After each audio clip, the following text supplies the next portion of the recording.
Olá para você que está ligado na programação da Rádio Defensoria. Está começando mais um podcast Entrevistas DPE comigo, Beatriz Prio. E hoje nós vamos conversar sobre direito dos povos indígenas, porque está aqui comigo a coordenadora do Observatório de Direitos Humanos da Universidade Federal de Roraima, Priscila Cardoso, que participou juntamente com o Observatório, com a universidade, em parceria com a Sejuc, com a Defensoria Pública, com a Justiça do Estado, de um mutirão inédito que aconteceu aqui em Roraima, voltado ao sistema prisional, especificamente à população indígena. Seja muito bem-vinda, obrigada por ter aceitado o convite. Eu que agradeço, é uma alegria muito grande poder falar sobre esse tema e poder conversar com vocês. Eu queria que você explicasse, a princípio, sobre o observatório mesmo. O que é o observatório da universidade, quando ele foi criado e o motivo da criação? Bom, o Observatório de Direitos Humanos, ele é um programa de extensão. Não sei se todo mundo sabe, mas o ensino superior, ele é composto por um tripé, que é o ensino, a pesquisa e a extensão. E a extensão é justamente aquela área, né, da universidade em que há essa troca de conhecimentos com a comunidade. Mas, na realidade, o nosso observatório, ele tem uma característica um pouco diferente, porque ele ultrapassa um pouco a extensão e ele também abrange pesquisa e abrange o ensino, já que a gente traz para dentro do observatório uma prática jurídica que vem da advocacia de direitos humanos, né? Que é algo que, geralmente, nas universidades a gente não vê ocorrendo e sendo desenvolvida da maneira como a gente realiza. Não é tão recorrente, né? Não é tão recorrente. E aí ele nasce realmente o observatório para fazer um mapeamento desses direitos, do que está sendo cerceado, na verdade, limitado também aos povos originários, à população indígena do nosso estado. Na realidade, vai também um pouquinho além apenas da questão da violação. Inclui todo o direito humano, né? Inclui todos os grupos vulnerabilizados aqui, principalmente do nosso estado, né? Então, a gente trabalha muito com povos indígenas, de uma maneira bastante específica, mas a gente também trabalha com mulheres em situação de violência, com imigrantes, com pessoas LGBTQIAPN+. Então, todo o grupo social vulnerabilizado, a gente faz esse mapeamento, né, da ocorrência de violações de direitos humanos, mas não só para essa função de mapear, mas também para tentar intervir nessas situações através da nossa advocacia de direitos humanos, para superar ou pelo menos diminuir um pouco essa situação que, infelizmente, no nosso estado a gente vê em várias áreas, né, na violência contra as mulheres, contra os indígenas. O estado tem ocupado, infelizmente, aí os rankings nos primeiros lugares de homicídio de mulheres, de homicídio de indígenas. Então, o nosso objetivo é tentar, através desse conhecimento que está sendo produzido no âmbito da universidade, contribuir para diminuir essa situação de violência, né, e para reduzir os casos de violações de direitos humanos. Esse raio-x, digamos assim, que é um mapeamento que é feito aqui no nosso estado, ele é entregue, então, para as instituições, para os órgãos de defesa desses direitos, como a Defensoria? Sim, a gente produz relatórios e a gente tem uma rede, né, de apoio para que essa defesa dos direitos humanos aconteça. Então, a Defensoria Pública do Estado, a Defensoria Pública da União, os Ministérios Públicos, estadual, federal, né, o próprio TJ. Então, a gente tem dentro dessa rede um contato permanente com esses órgãos para poder encaminhar os resultados das pesquisas que a gente realiza e dos mapeamentos que a gente realiza também. No caso, pesquisa, no fim das contas, então, é uma forma também de garantir políticas públicas a essas pessoas. Exatamente, porque a partir do momento que a gente visibiliza, né, essa situação de violações de direitos humanos, a gente consegue também subsidiar os órgãos públicos para a produção de políticas públicas mais específicas voltadas a essa população. Que foi o caso que aconteceu nesse ano, né? Em maio de 2025, a Defensoria Pública, em parceria com outros órgãos de defesa também dos direitos humanos, realizou no sistema prisional do nosso estado uma pesquisa, né, para fazer realmente esse levantamento do número de pessoas, populações indígenas que estão em cárcere privado, né, e quais são os direitos que podem estar sendo violados, enfim, entre outras situações. E segundo a Sejuc, que eu vi aqui um dado, Priscila, que fala que cerca de 293 pessoas indígenas estão hoje no sistema prisional de Roraima privadas de liberdade, das quais 260 são homens e 33 mulheres. E aí a maioria desse povo é Macuxi, Wapixana, e tem ali uns poucos, né, entre 2 até 3, Ingaricós e Yanomamis. E tem outros que a etnia não foi identificada. Mas, enfim, diante desse número, né, que digamos que seja um número ainda primário, inicial, do que foi divulgado anteriormente, desse censo, o que foi previsto ali, ainda não terminou, acho que o relatório ainda, né? Mas o que já pode ser divulgado, o que foi identificado durante esse mutirão? Bom, a primeira coisa, como você mencionou, né, em relação aos dados sobre a identificação étnica dessa população, né? A gente percebeu que existia uma subnotificação e justamente a pesquisa tinha esse objetivo de realizar um diagnóstico mais realista, né? Então a gente fez uma busca ativa nas unidades prisionais, a gente trabalhou com a Penitenciária Agrícola de Monte Cristo, a Cadeia Pública Masculina, a Cadeia Pública Feminina e a Unidade Prisional de Rorainópolis. E dentro dessa busca ativa, que ainda não foi como a gente desejava, porque ficaram de fora muitos indígenas, principalmente aqueles originários da Venezuela, que acabam ficando na categoria imigrantes e não entram dentro dessa identidade étnica como indígena, né?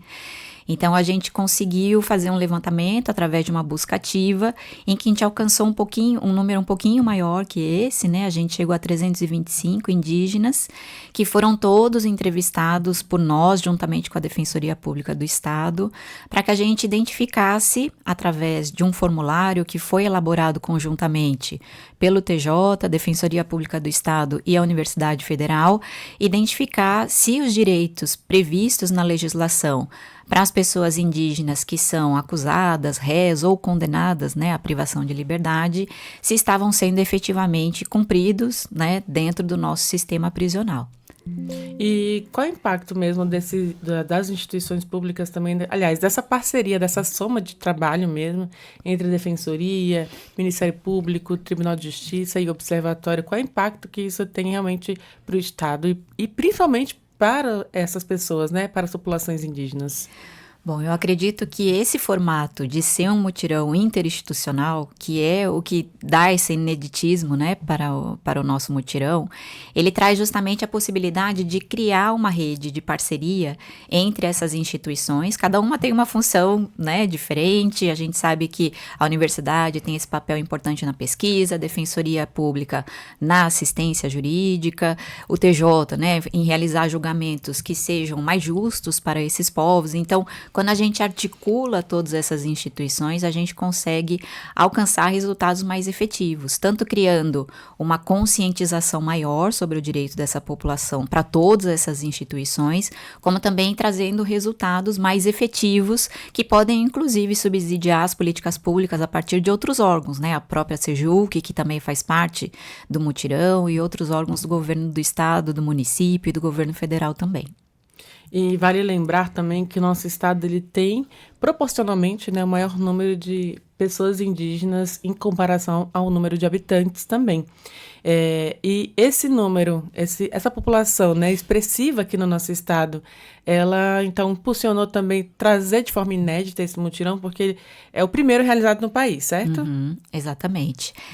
A gente identificou, por esse grande percentual, né, de população indígena no nosso estado, que existia uma subnotificação muito grande, né, desses indígenas dentro do sistema prisional. Então, isso significa que eles estavam invisibilizados, o que significa também que os seus direitos não estavam sendo garantidos. Então, ao dar essa visibilidade, a gente consegue, além de reivindicar, né, que esses direitos sejam cumpridos por todas essas instituições que estão em parceria nesse acordo de cooperação técnica, mas também a gente consegue trazer a visibilidade da necessidade de que esses direitos, né, principalmente as especificidades culturais, né, sejam garantidas dentro das unidades prisionais. A gente tem um exemplo muito importante de respeito a especificidade cultural dentro da cadeia pública masculina, que é um projeto de alfabetização nas línguas indígenas Macuxi e Uapixana voltada, né, para os reeducandos que estão aí no sistema prisional. Então, isso demonstra que é possível realizar, por exemplo, atividades de remissão de pena através da educação, que consigam respeitar a necessidade de valorização da língua, o respeito às especificidades culturais. Então, é muito importante que a gente consiga trazer outros projetos como esse para dentro das unidades prisionais. Digamos que esse é um ponto positivo, né? Na realidade, esse é um ponto fundamental para que a gente consiga a garantia de direitos de uma maneira geral, né? Mostrar que os indígenas, independentemente de viverem na comunidade ou na cidade, de serem brasileiros ou de serem originários da Venezuela ou da Guiana, que todos eles têm direitos garantidos na legislação, tanto na Constituição, quanto na legislação internacional de direitos humanos, como também na legislação infraconstitucional. Priscila, o mutirão, então, ele consegue, digamos que, revelar realmente, assim, quais as condições estão vivendo esses indígenas dentro do sistema prisional e qual é essa condição que você pode revelar para a gente, contar um pouquinho, que possa estar tirando realmente esses direitos que a gente está falando aqui desses povos, né, dos povos originários, dos povos indígenas. Bom, de uma maneira geral, a gente sabe que a nossa Constituição e a legislação, de uma maneira geral, respeita a autodeterminação dos povos indígenas, né? Então, isso significa que eles têm o direito de manter suas formas próprias de organização social, sua própria língua, suas formas próprias de educar, de se organizar familiarmente, politicamente, em relação à saúde, né? Então, tudo isso faz com que algumas especificidades, por exemplo, não somente durante o cumprimento da pena, mas no próprio processo de conhecimento, né, no próprio processo criminal, tenham que ser respeitadas. Por exemplo, identificar se algumas práticas que são criminalizadas na nossa sociedade podem não ser crimes nas comunidades, em determinadas comunidades e povos indígenas. Então, para isso, a importância do laudo antropológico, né, nos processos criminais. E a gente identificou, por exemplo, que não há essa prática de se buscar através do laudo antropológico no âmbito do processo criminal, se realmente existe, né, essa criminalização de práticas culturais, que é o que o Estado não deseja, né, que é o que a nossa legislação não deseja. Então, a gente viu uma ausência de laudos antropológicos, a gente viu uma ausência na possibilidade, que é previsto, inclusive, em resolução do próprio Conselho Nacional de Justiça, né, a gente tem uma resolução que é a 287 de 2019, que vai ao máximo tentar garantir a excepcionalidade do encarceramento indígena. Como? Buscando outras medidas que não o encarceramento, né? Então, primeiro buscando verificar se já houve julgamento na própria comunidade, porque a nossa legislação respeita o direito dos povos indígenas, além de ter os seus próprios direitos, de terem formas próprias de solução dos seus conflitos, né? Então, a resolução exige que se verifique antes da decisão do encarceramento indígena se já houve uma condenação na comunidade, ou então se há a possibilidade dessa condenação. Exige também, por exemplo, em caso de condenação à pena privativa de liberdade, a possibilidade dessa pena ser cumprida na própria comunidade. Então, essas práticas que estão expressamente previstas na lei, a gente não encontrou, já que a gente analisou os processos criminais de todos esses indígenas que a gente entrevistou, né? Então, a gente vê que desde o processo de conhecimento até a execução da pena, já no sistema prisional, que, por exemplo, exige que haja, né, um apoio religioso, por exemplo, de acordo com a cultura, que haja uma alimentação de acordo com a cultura, que haja o respeito à identidade indígena dentro do processo de remissão de pena. Então, a gente viu também uma deficiência no cumprimento dessas condições que também estão previstas na Resolução 287. Então, são situações que vêm desde o momento da prisão do indígena, né, ainda de medida cautelar, que passa pelo processo de conhecimento, que passa pelo processo de execução e que se perpetua no âmbito do cumprimento da pena no sistema prisional. Em todos esses momentos a gente verificou o não atendimento das garantias e dos direitos previstos na legislação.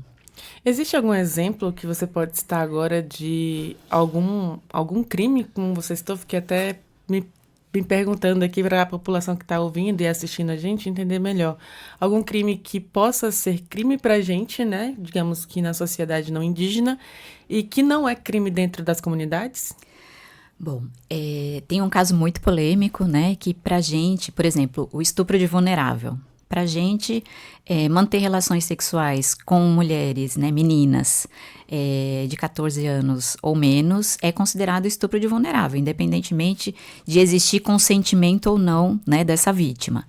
Só que para muitos povos e comunidades indígenas, há muito tempo a organização familiar se realiza, por exemplo, meninas que a partir da menstruação já podem ter filhos, então dentro dessa lógica, poderia ser já mãe de família, poderia casar e constituir uma família dentro de uma comunidade. Então, isso é uma prática que acontece muito nas comunidades indígenas, né? Só que pra gente é crime. Então, enquanto eles estão nas comunidades, não existe lá uma condenação por parte do direito daquela comunidade ou daquele povo indígena a essa prática. Mas se, por exemplo, acontece dessa menina, né, que tem 14 anos, está grávida, tem uma complicação na sua gestação e tenha que ser removida aqui para a maternidade, né, em Boa Vista, ela, quando entra na maternidade, a gente sabe que tem aquela necessidade da notificação, né, que é uma notificação compulsória. Que é geral também. Que é geral, né, que os funcionários e demais servidores do âmbito da saúde têm que realizar. Então, havendo uma suspeita, né, indícios de que aquela situação de saúde tenha sido gerada por um crime, eles têm que notificar as autoridades competentes. Então, é muito comum que isso aconteça, né? A menina chega na maternidade, tem 14 anos ou menos, automaticamente já comunica a autoridade policial e acaba ocorrendo muitas vezes a prisão, não somente do marido, né, que acaba vindo junto, vem marido, vem mãe, vem todo mundo, vai todo mundo preso, né? Porque não conhece essa realidade da comunidade. Então, acaba acontecendo a prisão de forma arbitrária, por não respeitar a cultura daquela comunidade, daquele pai de família, trazendo prejuízo para a comunidade como um todo, né? Por isso que é importante o laudo antropológico, para que a gente entenda se aquela situação é crime ou não. Porque para outras comunidades, não são todos os povos indígenas que têm a mesma forma de organização familiar. Então, se para algumas comunidades isso é uma prática cultural, para outras pode não ser. E só quem vai poder dizer isso ao juiz dentro do processo é o antropólogo, né, através do seu laudo antropológico. Então, por isso a importância desses laudos, para que a gente não cometa injustiças como essas, já que a nossa legislação respeita que os povos indígenas tenham a sua forma própria de organização familiar, inclusive, né? Então, para evitar situações como essas, muitas vezes é importante que o juiz determine que se realize o laudo e que a partir desse laudo se verifique se realmente é uma prática cultural ou se não é um crime mesmo, porque não é por ser indígena que também sempre vai ser prática cultural. Por isso que eu preciso verificar se dentro daquela cultura específica, se essa é uma prática criminalizada ou não. É toda uma avaliação, né? Toda uma avaliação. Lembrei até agora, porque a gente tem aqui um podcast Fatos Criminais, que é apresentado pelo Tiago, né, o nosso jornalista, repórter aqui também, e ele fez, eu não sei se foi o primeiro ou o segundo, né, episódio desses Fatos Criminais, falando sobre o Tribunal do Júri, o primeiro Tribunal do Júri aqui indígena, também no estado, que foi o julgamento de um assassinato que na época foi acusado por conta do Canaimé, que Sim. é um espírito, né, que as comunidades, os povos acreditam que é o espírito do mal, né, que faz mal e que pode até matar, de fato. E, enfim, o desenrolar foi bem longo, né, e nos Fatos Criminais, quem quiser acompanhar, tá dentro aí do nosso podcast da Defensoria, no YouTube, no Spotify também, lá conta os detalhes, né, as avaliações. Tiago conversou com os indígenas, conversou com a Defensoria, com a Justiça. Conversou comigo também. Conversou contigo? Foi. Ai, que bom. Então, não lembrava de você nas entrevistas dele. Mas ele fez esse apanhado mesmo para entender quem, de fato, ia punir essa pessoa, né? O Tribunal de Júri. Se era comunidade, se era sociedade civil aqui, não indígena. E é bem legal. na sua parte, né, como é que você avalia isso também? Se encaixa nisso, né?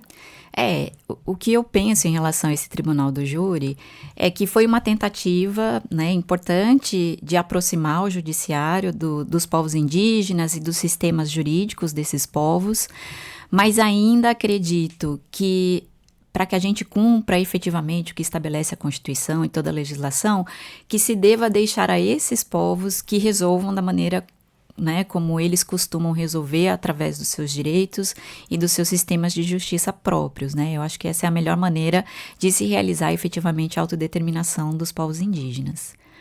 Que é essa mesma situação da adolescente grávida que você relatou, né? Às vezes pode ser um crime, às vezes pode ser só uma estrutura cultural da família ali, dessa comunidade. Exatamente. Certo? Então, assim, já voltando um pouquinho aqui para o nosso assunto, que foi dentro do sistema prisional, que não deixa de ser, né? A gente está dentro do mesmo assunto aqui, das punições aos povos originários, povos indígenas, então a gente tem esse diagnóstico, né? Da língua que você citou, da importância da língua, até porque vale lembrar, importante lembrar, que nem todos os indígenas que estão em cárcere privado falam português claramente, né? Exatamente. Vocês chegaram a encontrar alguém que literalmente não fala o português em si? Sim, a gente, principalmente na penitenciária agrícola de Monte Cristo, a gente conversou com muitos Yanomami, que não falam a língua portuguesa, né, e que entendem muito pouco a língua portuguesa. E, inclusive, a gente identificou uma ausência de intérpretes no âmbito tanto do processo, né, como da atuação do sistema prisional em relação a esses indígenas, que também é uma obrigatoriedade prevista na legislação, né? Essa interculturalidade exige que o indígena entenda o que está acontecendo, né? E isso passa pelo seu entendimento linguístico.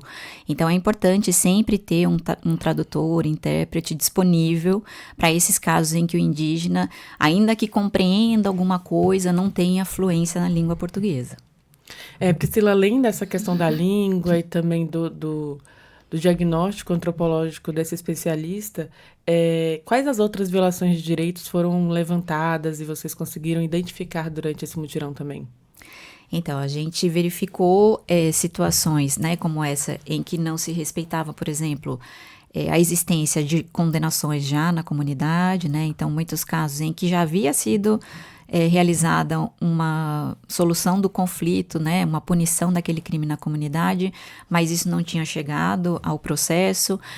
No âmbito do sistema prisional, das unidades prisionais, até pela própria dificuldade que a gente sabe, né, com o sistema prisional brasileiro como um todo, né, tanto é que a gente tem um programa agora do Conselho Nacional de Justiça, que é o Pena Justa, que é um plano nacional, né, que traz justamente uma tentativa de superar essas dificuldades, o racismo institucional, a questão da falta de compreensão das especificidades culturais dentro do sistema prisional, que é gerada justamente por aquela decisão do STF de reconhecimento do estado inconstitucional de coisas no nosso sistema prisional brasileiro, né? Então, a gente percebeu dentro das unidades prisionais que ainda falta uma compreensão maior dessa interculturalidade, o respeito, né, às especificidades em relação à saúde, de ter a possibilidade, né, de que eles possam continuar mantendo suas práticas culturais de cura em relação à própria educação, né? A gente vê esse caso da alfabetização em língua indígena, mas é um caso bastante isolado, que não é comum em todas as unidades prisionais, a falta de uma alimentação adequada, que é algo que, né, reverbera não somente em relação aos povos indígenas, mas à população encarcerada de uma maneira geral. Então, o apoio religioso, a possibilidade de que o pajé ou que esse suporte religioso indígena possa ingressar também, assim como um pastor ou um padre, né? Então, são situações que estão previstas na lei, mas que a gente não identificou, pelo menos nesse primeiro momento, através das nossas entrevistas, o cumprimento dessas garantias. Priscila, então foi um aprendizado muito rico, né? Até para vocês, enquanto na pesquisa, né? No campo acadêmico, ali façam diagnósticos e consigam fazer realmente um relatório bem detalhado, um levantamento bem específico em relação a esses direitos que estão sendo violados, digamos assim. Do nosso lado, né? Além de ser um fundamento para pesquisas futuras que a gente vai ter no âmbito do direito, né? Da nossa universidade, a gente também para que a gente realizasse esse processo de início de diálogo com as instituições, a gente foi chamada pelo Ministério Público, pelo Ministério dos Direitos Humanos, né? Então, a gente está desenvolvendo um projeto pelo Ministério dos Direitos Humanos, que executou, né, um TED com a Universidade Federal de Roraima para realizar esse levantamento, esse diagnóstico e também promover uma capacitação de todos esses entes que estão em parceria. Então, a gente já realizou algumas atividades de capacitação junto com a EJUR, com a SEJUC, já estamos em diálogo também com a Defensoria, para que exista realmente um processo de conscientização e sensibilização maior a respeito das condições em que os indígenas vivem dentro do sistema prisional brasileiro. Enquanto pesquisadores também, vocês chegam aí, porque assim, traz uma capacitação para os entes que trabalham, que atuam, aliás, dentro do sistema, mas antes de chegar, né, a essa captação, essa formatação dessa capacitação, queria falar captação, mas dessa capacitação, vocês vão até as comunidades entender, também faz esse estudo antropológico dentro dessas comunidades para entender como que funciona cada costume, cada cultura, qual é o comportamento ali, inclusive como é que são aplicadas as punições a quem viola o que está ali acordado dentro das comunidades. A gente tem antropólogos, né, na nossa equipe do Observatório de Direitos Humanos, que já vem desenvolvendo pesquisas nas comunidades, em loco, há muito tempo.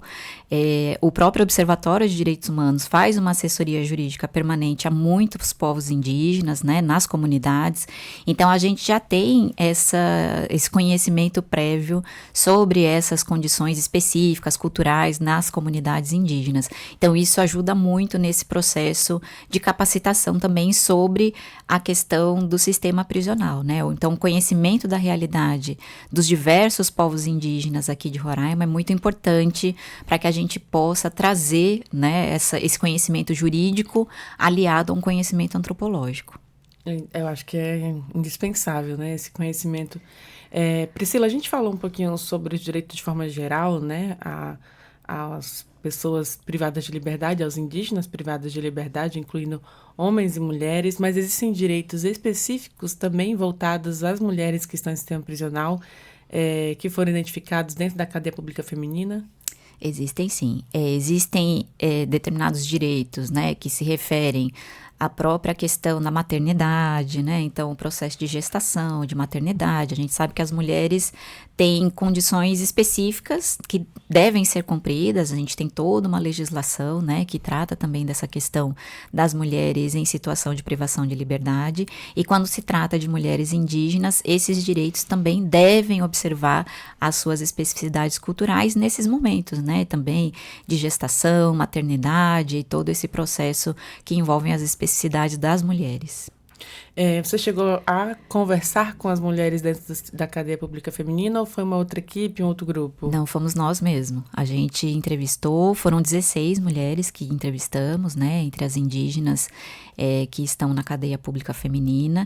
Então, a gente mesmo fez as entrevistas. A gente tem as nossas bolsistas, que são alunas da Universidade Federal de Roraima, do curso de Direito. Todas elas são indígenas também.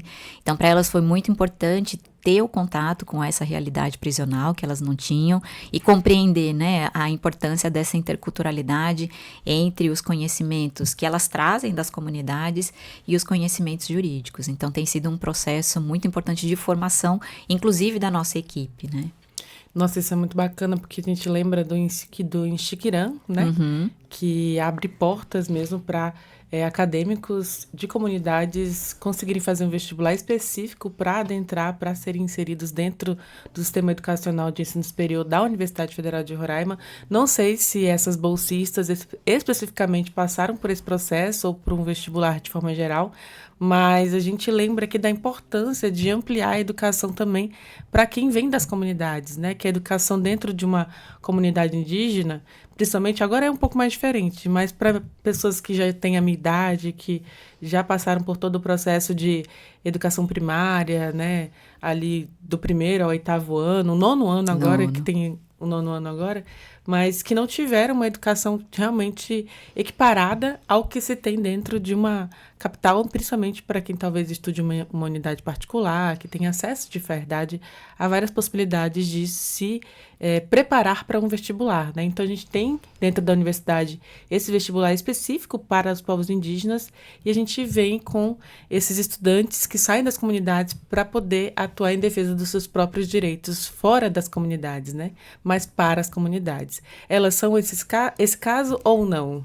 Na realidade, a gente tem tanto esse vestibular específico do Instituto Inxiquirã, que traz cursos de graduação exclusivos para povos indígenas, né, que é a gestão territorial indígena, gestão em saúde coletiva indígena e licenciatura intercultural, mas a gente também tem um programa de vagas específicas reservadas para indígenas em todos os cursos de graduação da universidade. São dois formatos diferentes, então. São dois formatos diferentes. Então, nos cursos de graduação, a gente tem, por exemplo, cada curso pode determinar a quantidade de vagas. Então, no direito, a gente tem 5 a 6 vagas, que todo ano são destinadas a indígenas, mas também está na medicina, engenharia, em todos os cursos, né? E essas alunas, elas realmente entram por esse programa, né, que é uma ação afirmativa muito importante da Universidade Federal, ou também pelas cotas, que são aquelas previstas na legislação para as universidades federais. Então, a gente tem diferentes oportunidades de ingresso de indígenas na universidade, nos diversos cursos, e isso tem mudado muito a cara da universidade, porque tem trazido esse conhecimento também, que é produzido no âmbito da universidade, para a gente repensar outras práticas, outros conhecimentos, inclusive outras práticas pedagógicas, né, epistemológicas, para pensar o próprio direito e para pensar essa relação do direito com a cultura dos povos indígenas. Enquanto também pesquisador e quem está ali dentro da universidade, como é que você avalia também diretamente esse impacto de estudantes acadêmicos indígenas no direito especificamente, né? E que posteriormente estarão atuando em defesa dos direitos das suas comunidades? Eu acho importantíssimo, né, que os indígenas estejam agora dentro da universidade, porque além de eles poderem também se formar e se profissionalizar para que eles próprios continuem realizando a defesa dos seus direitos, eles também contribuem muito para a nossa pesquisa, né, para a forma como a gente se relaciona com os direitos dos povos indígenas. Então, tem sido um processo que ainda está em desenvolvimento, dessa interculturalidade, dessa troca, mas que tem gerado bons frutos. Inclusive, a gente tem já, por exemplo, nas organizações indígenas, né, o CIR, o MIR, o PIR, a gente já tem tanto indígenas que se formaram e que hoje são advogados, né, que já atuam nessas organizações, como estagiários, que são alunos indígenas que estão atuando nas organizações. Então, a gente vê a importância da universidade também abarcar todo esse conhecimento dos povos indígenas, que traz resultados não somente para a universidade, mas também para a luta desses povos, que é muito importante. O direito é fundamental, né, para essa luta. Eu acredito, assim, indiscutivelmente, até porque os nossos direitos enquanto mulheres só passaram a ser resguardados depois que mulheres passaram a ocupar espaços de poder e começaram a colocar em prática, né, aquilo que precisavam e que sentiam. Então, da mesma forma, com as comunidades e a população em situação de vulnerabilidade também, incluindo os povos indígenas. Priscila, então a gente tem esse apanhado, esse relatório nessa primeira etapa, né, desse mutirão. O que está previsto para daqui em diante? Talvez até o final do ano pode ser feito alguma coisa, ou já tem um planejamento para 2026? Eu estou em 25? Estou em 25, eu estou perdendo tempo aqui agora, quer terminar logo o ano. Mas o que está previsto para 2026? Então, a gente tem agora até o final do ano o lançamento do relatório, né, que vai incluir tanto as instituições parceiras, como também a vinda do pessoal do Ministério dos Direitos Humanos, para que a gente possa divulgar efetivamente todos os dados que foram coletados, né? Mas a gente também tem a previsão de continuidade dessa parceria, principalmente com a Defensoria Pública, né? Porque a gente consegue identificar situações que necessitam de uma assessoria jurídica mais específica e a Defensoria Pública abriu os braços para que essa assessoria fosse realizada a todos os indígenas de forma a garantir que seus direitos sejam efetivamente cumpridos dentro dos processos. Uma prioridade, vale lembrar que é uma prioridade da Defensoria. A gente tem até as CAPs indígenas, que são os centros de peticionamento mesmo, nas comunidades. Tem um que são treinados dentro da comunidade indígena, da terra indígena Yanomami como um todo, né? São treinados ali indígenas para realmente atuarem ali ajudando a defensoria dentro desse centro de peticionamento. E um deles funciona, como eu disse, na terra indígena Yanomami.